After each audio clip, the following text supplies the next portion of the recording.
Masters ఇవాళ మానవుడి నిత్యాన్వేషణ book Yogananda Paramahamsa గారు రచించినది చదువుకుంటున్నాము.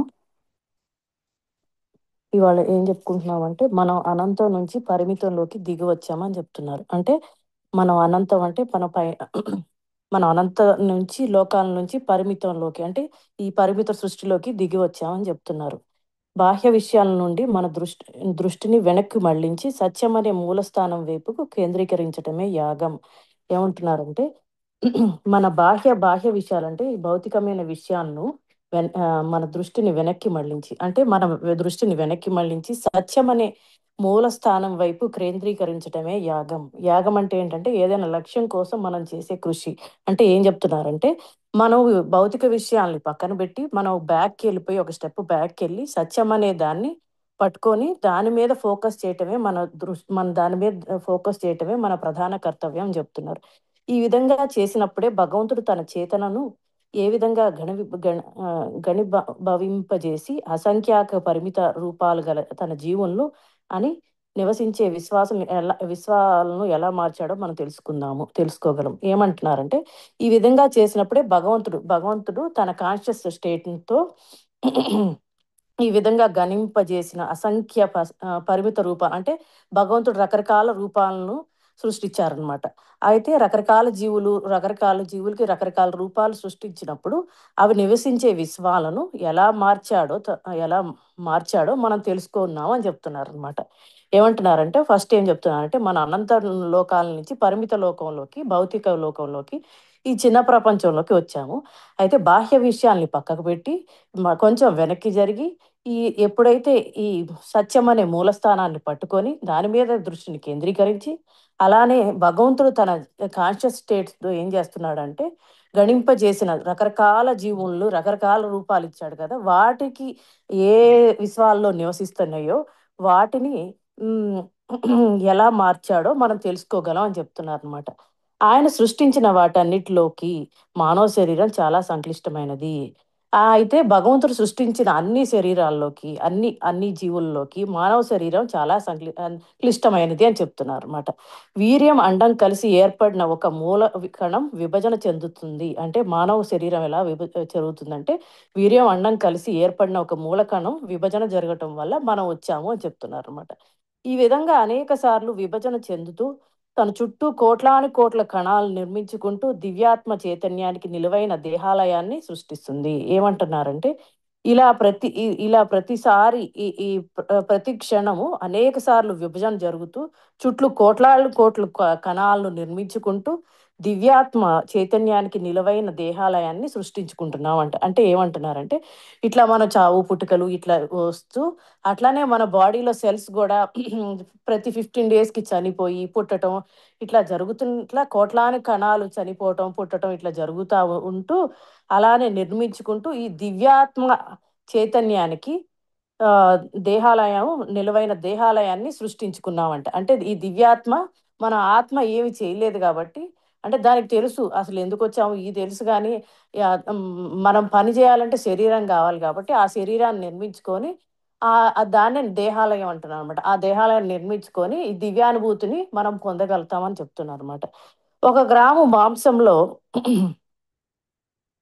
ఒక గ్రాము మాంసంలో ఎంత శక్తి దాగి ఉందో మీరు తెలుసుకోవడం లేదు. అంటే ఏమంటున్నారంటే ఒక గ్రాము మాంసంలో ఎంత శక్తి ఉందో మీరు తెలుసుకోవటం లేదు అని చెప్తున్నారు అనమాట. ఆ శక్తి విడుదల లెక్కలేని ఎలక్ట్రాన్ ఆకాశంలో చాలా దూరం వెదజల్లుతుంది. అంటే మనం ఒక గ్రాము మాంసంలో ఎంత శక్తి రిలీజ్ అవుతుందో తెలుసుకోలేం కానీ ఒక శక్తి విడుదల అంటే మన సృష్టి అంతా ఎలక్ట్రాన్స్ ప్రోటాన్స్ మనకి సాక్షిలో చెప్పినట్టు అసలు సృష్టి ఎలా ఫామ్ అయిందంటే బిగ్ బ్యాంగ్ థియరీ జరిగి అప్పుడు ఆ వేడి తర్వాత ఆ ప్రోటాన్స్ న్యూట్రాన్స్ దానికన్నా ఇంకా చిన్నవి బోజాన్స్ అవన్నీ ఏర్పడి వాటి వాటి ద్వారా చాలా దూరం వెళ్ళిపోయింది అనమాట సృష్టి. అంటే మొత్తం అసలు ఎలక్ట్రాన్స్ ప్రోటాన్సే యూనివర్స్ లో అంతా ఇదే అనమాట గేమ్. ఇంకా మిగతాది ఏమి లేదనమాట. అమ్మ అందుకే చెప్తారు సాక్షిలో మీరు అసలు ఇది దీన్ని ఏమంటారు? ఇది ఇది ఫిజిక్స్ చదవండి. ఆ, నేను మర్చిపోయాను ఆ వర్డ్. ఆ క్వాంటమ్ ఫిజిక్స్ చదవండి. ఆ క్వాంటమ్ ఫిజిక్స్ లో మొత్తం ఎలక్ట్రాన్స్ ప్రోటాన్సే నడుస్తుంది. అంటే ఈ మనుషులు ఉన్నారు అంటే ఉన్నారు, లేరు అంటే లేరు అన్నట్ట. అంటే ఎలా అంటే బాల్ కోర్ట్లో ఉంది అంటే మనం వెళ్ళి చూస్తే ఉంది అనుకుంటే ఉంది అన్నట్టు అంట. Quantum according to quantum physics వాళ్ళు చెప్పేది. లేదు అనుకుంటే లేదు అన్నట్టు అంట. మనకు అసలు ఏమీ లేవంట. జస్ట్ మనం ఈ మనం ఈ గాల్లో తేలుతా ఉంటామంట. కాకపోతే మనకేంటంటే మనం తేలుతున్న సంగతి కూడా తెలియదంట మనకి. అలా చెప్తారంట క్వాంటమ్ ఫిజిక్స్ లో. అందుకే అమ్మ మన ఒకసారి చదవమని చెప్పారు. అలానే లెక్కలేని ఎలక్ట్రాన్ ఆకాశంలోకి చాలా దూరం వెదజల్లుతుందంట. ఈ ప్రోటాన్స్, ఎలక్ట్రాన్స్‌వి ఆ శక్తి చాలా దూరం విస్తరణ చెందిందంట. శరీరంలోని చేతనకున్న శక్తి సామర్థ్యాలు మానవుడు ఊహకందనివి. అంటే శరీరంలో చేతనకు అంటే కాన్షియస్‌నెస్‌కు ఉన్న శక్తి సామర్థ్యాలు మానవుడికి ఊహకందనివి అంట. అంటే మానవుడు అసలు ఊహించలేని అంత శక్తి ఉన్నదంట ఆ కాన్షియస్ స్టేట్‌కి.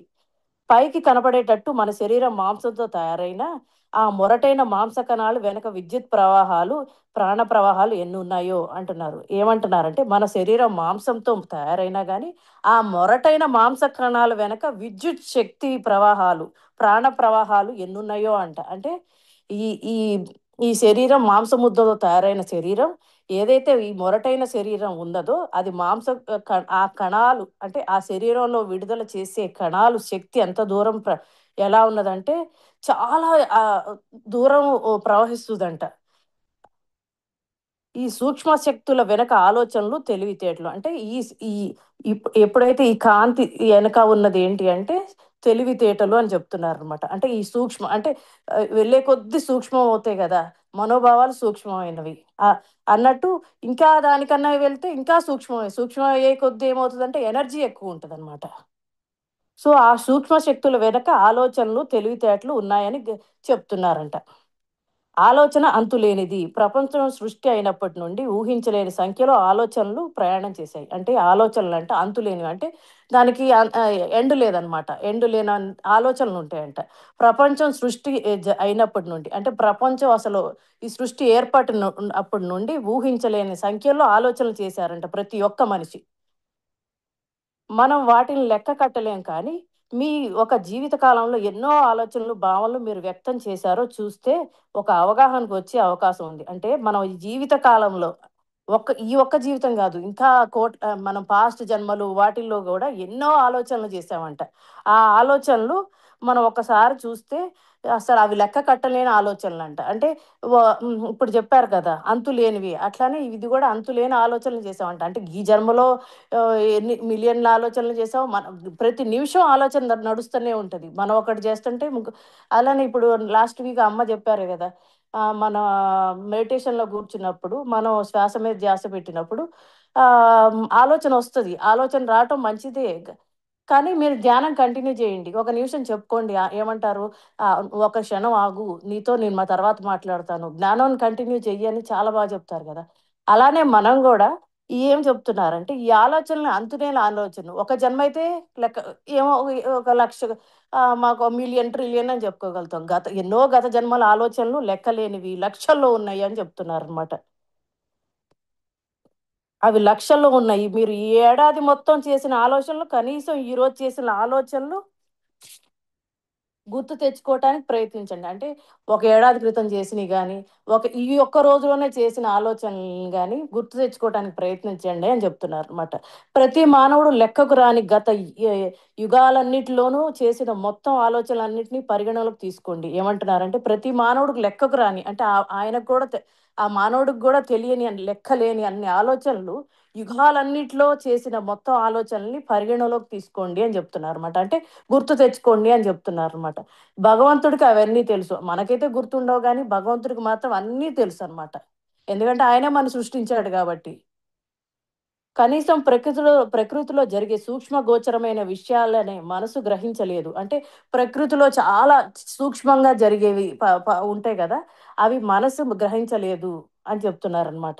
ఈ మందిరంలో లైట్లు వెలగటానికి విద్యుత్ శక్తి కోసం ఎన్ని ఎలక్ట్రాన్లు వేగంగా తిరుగుతూ ప్రవహిస్తున్నాయో తెలుసా? అంటే ఏమంటున్నారంటే, ఈ మందిరంలో లైట్ వెలగటానికి ఎన్నో ఎలక్ట్రాన్స్, ప్రోటాన్స్ అవి ఎంత పనిచేస్తూనే గాని అవన్నీ తిరుగుతూ ప్రవహిస్తేనే గాని ఆ లైట్ వెలుగుతుందా అని అడుగుతున్నారనమాట. అట్లానే కోట్లాను కోట్ల ఎలక్ట్రాన్లు కలిసి నాట్యం చేస్తూ మీరు చూస్తుండగా వెలుగు తయారయ్యి. అంటే మనం ఒక బల్బ్ వెలగటానికి దాంట్లో ఎంత శక్తి గావాలి, ఎనర్జీ గావాలి. ఆ ఎనర్జీ నడిపిస్తుంది ఏంటంటే ఎలక్ట్రాన్స్, ప్రోటాన్స్. ఆ ఎలక్ట్రాన్స్, ప్రోటాన్స్ ఆ నాట్యం చేస్తేనే ఆ శక్తి వచ్చి దాంట్లో నుంచి ఒక వెలుగు వెలుగుతుంది ఆ బల్బు నుంచి అని చెప్తున్నారనమాట. మీరు చూస్తున్న వెలుగు తయారైంది. దేనివల్ల అంటే ప్రోటాన్స్, న్యూట్రాన్స్ వీటి వల్లే.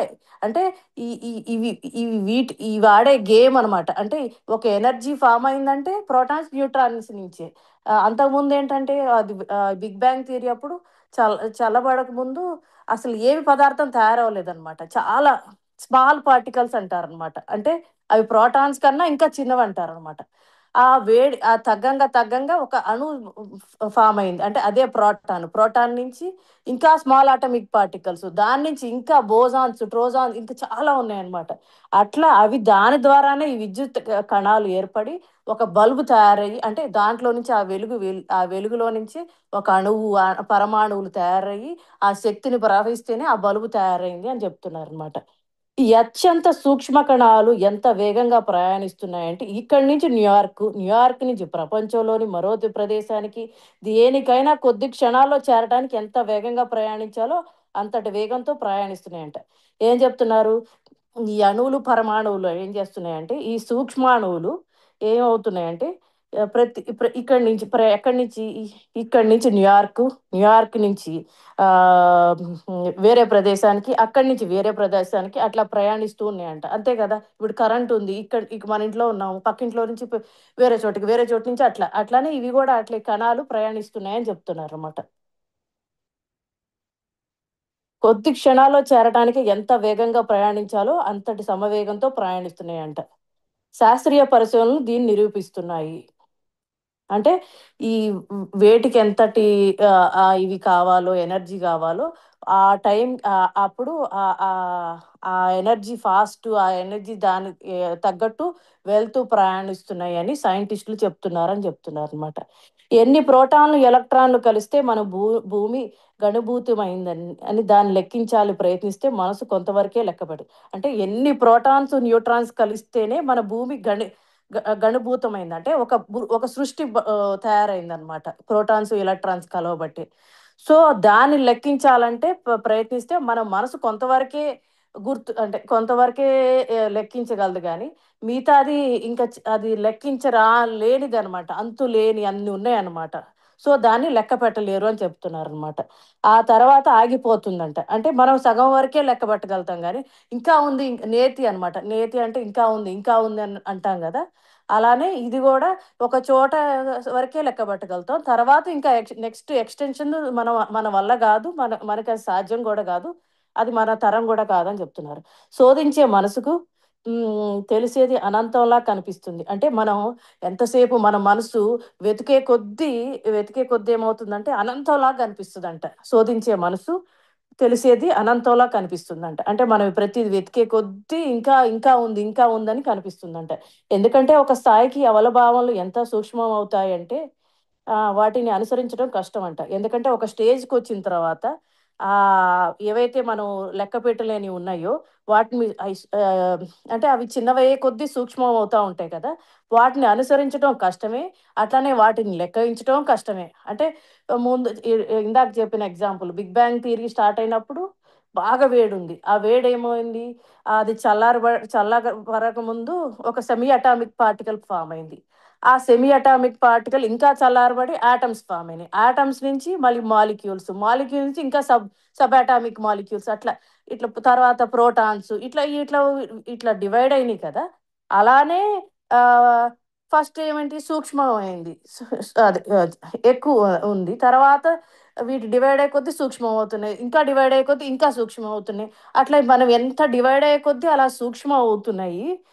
వాటిని అనుసరించటం కష్టం. అంటే అవి అంతే గదండీ! ఒక పెద్ద చీమనైతే గుర్తుపట్టగలుగుతాం. దాంట్లో నుంచి వచ్చే చిన్న నలుసుల్లాంటి చీమలు, అప్పుడే పుట్టిన నలుసుని చీమలను గుర్తుపట్టగలుగుతామా? గుర్తుపట్టలేవు. అయి ఉన్నాయి గూడా మన కళ్ళకి కనపడవు. అట్లా మనకి అంటే మన కళ్ళకి గూడా కనపడినయి అంత సూక్ష్మమైనవి మనం లెక్కించలేము. మనం వాటిని అనుభూతి చెందలేము గూడా అని జెప్తున్నారు.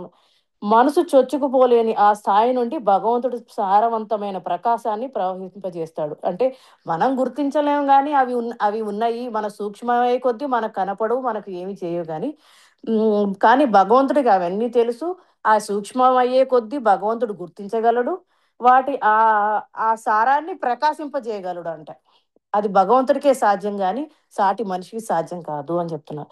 ఈ పరిమిత సృష్టిని నిర్మింపజేసే వివేకవంతమైన విశ్వస్పందన అది. అంటే ఈ పరిమిత సృష్టిని నిర్మాణం చేసే ఒక వివేకవంతమైన విశ్వస్పందన అది అని చెప్తున్నారనమాట. అంటే ఈ కొద్దిపాటి అంటే పరిమితం అంటే కొంచెమే. ఆ కొంచెపాటి సృష్టిని నిర్మాణం చేసే వివేకవంతమైన వివేక స్పందన అది విశ్వస్పందన అని చెప్తున్నారనమాట.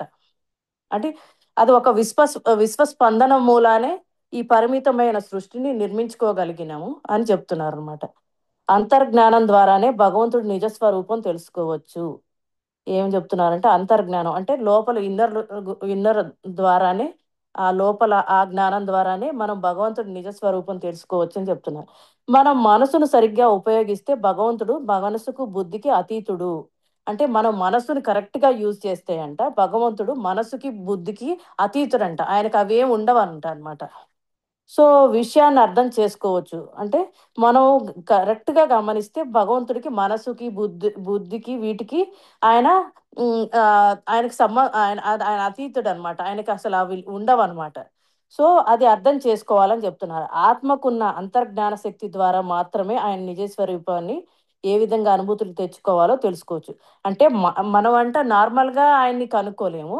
మనకున్న అంతర్జ్ఞాన శక్తి ఏదైతే మన ఇన్నర్ సోల్ ఉందో మన ఆత్మ ద్వారానే ఆయన నిజ స్వరూపాన్ని అనుభూతిలోకి తెచ్చుకోవచ్చు అని చెప్తున్నారన్నమాట. మామూలుగా అయితే భగవంతుని ఎక్కడ పట్టుకుంటామండి? పట్టుకోలేము. ఈ జ్ఞానాన్ని తెలుసుకొని, ఈ ఆత్మ జ్ఞానాన్ని ద్వారానే ఆయన పట్టుకుంటాము.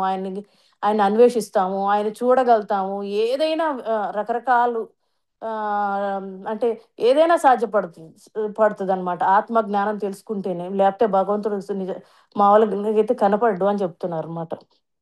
మనసుకు, బుద్ధికి కేంద్ర స్థానమైన అది చేతన మనసు ద్వారానే భగవత్ చైతన్యాన్ని కనుక్కోవాలి. ఏమంటున్నారంటే మనసుకు, బుద్ధికి ద్వారా కుదరదు ఆయన కనుక్కోవటం. దేనికి అంటే అది అది చేతన మనసు ద్వారా. అది చేతన అంటే కాన్షియస్ మైండ్ ద్వారానే భగవంతుడిని కనుక్కునే స్థితికి వెళ్ళగలం అని చెప్తున్నారన్నమాట. ఆత్మకున్న అంతర్జ్ఞాన అది చేతన ద్వారానే ఆయన అనంతత్వం మనిషికి తెలియజేస్తున్నారు. అంటే ఆ ఆత్మకున్న ఆత్మకున్న జ్ఞానం ద్వారానే ఆయన ద్వారానే అది కాన్షియస్ ద్వారానే అంటే ఆత్మ ద్వారానే మనం ఆ కాన్షియస్ స్టేట్‌లో ఉంటేనే ఆ అనంతత్వమైన భగవంతుడిని మనిషికి తెలియజేస్తుందని చెప్తున్నారనమాట. ధ్యానంలో మనం పొందే ఆనందం సృష్టి అంతటా విస్తరించి ఉన్న నిత్యానందాన్ని తెలియజేస్తుంది. అంటే మనం ధ్యానంలో అంటే మనం మెడిటేషన్ చేస్తేనే తప్ప ఈ ఆనందం ఈ సృష్టి అంతా ఒక గొప్ప అద్భుతమైనది. అంతటా ఈ భగవంతుడే విస్తరించున్నాడు. అంతటా నిత్యానందమే వెలుగుతున్నది. అంటే ఒక దివ్యానంద స్థితి కనపడాలంటే, ఒక అద్భుతమైన స్టేట్‌లో ఉండాలంటే, మనం ఒక ధ్యాన స్థితిలోనే ఇవన్నీ పొందగలం అని చెప్తున్నారనమాట. ధ్యానంలో మనం చూసే కాంతి మన కంటికి కనబడే సృష్టిని తయారు చేసిన సూక్ష్మ కాంతి. అంటే మన ధ్యానంలో కూర్చున్నప్పుడు ఒక తెల్ల కాంతి కావచ్చు, నల్లటి ఏదైనా క్రాంతి ఒక్కొక్కళ్ళకి ఒక్కొక్క రూపం కనపడుతదండి ధ్యానంలో. ఇప్పుడు నేను కూర్చున్నా అనుకోండి, ఇప్పుడు ఒక తెల్లటి వెలుగు గావచ్చు, నల్లటి వెలుగు గావచ్చు. కొంతమందికి అసలు వెలుగే ఉండదు. కానీ వాళ్ళు ఆ స్టేట్‌కి ఎళ్తారనమాట. అంటే డిపెండ్స్ మన విజువలైజేషన్ గూడా డిపెండ్స్ ఉంటదనమాట. అంటే మనకు కొన్ని కొన్ని సార్లు అబ్బో! అసలు చాలా ఒక ఆనియన్ కలర్‌లో కనపడుతది ఆ విజువలైజేషన్ గూడా. ఒక్కొక్కసారి ఏంటంటే అసలు ఆ రంగు గూడా అంటే అది ఎక్స్‌ప్లెయిన్ గూడా చేయలేమనమాట. అంత కాంతిగా ఉంటదనమాట. కొన్ని కొన్ని సార్లు అసలు ఏ కాంతి ఉండదు. అప్పుడు మనం భయపడక్కర్లేదు. ఎందుకంటే మనం చేతనా స్థితిలోనే ఉంటాము. కానీ ఆ సూక్ష్మ కాంతిని, ఆ ప్రకాశాన్ని దర్శించటం ఓన్లీ ఒక మెడిటేషన్ స్టేట్‌లో ఉంటేనే తప్ప, వాటన్నిటితో ఏకత్వాన్ని అనుభూతి చెందుతామంట. ఎప్పుడైతే మనం ఆ కాంతి స్టేట్‌లో ఉంటామో, ఎప్పుడైతే ఆ మెడిటేషన్ స్టేట్‌లో ఉండి, ఆ కాంతిని గమనిస్తూ ఉంటావో, వా వాటితోనే ఏకత్వాన్ని అనుభూతి చెందుతాం అనమాట. వాటిని ఆ ద్వారానే దర్శిస్తాము. భగవంతుడి దర్శనం వాటి ద్వారానే, ఆ చేతనా స్థితి ద్వారానే ఏదైనా పొందగలం అని చెప్తున్నారు. చేతనా స్థితి అంటే కాన్షియస్ స్టేట్ ద్వారానే ఏదైనా మనకు అనుభవించగలం అని చెప్తున్నారనమాట. సాధారణ మానవుడు ప్రపంచంలో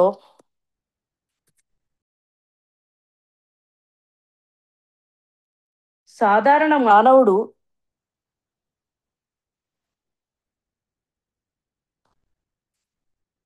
సాధారణ మానవుడు ప్రపంచంలో జీవిస్తాడు కానీ దాని స్వభావాన్ని, ప్రయోజనాన్ని అతడు ఇంచుమించు ఎరగకుండా ఉంటాడు. సుశీల్ గారు ఇక్కడి వరకు ఆపుదామండి.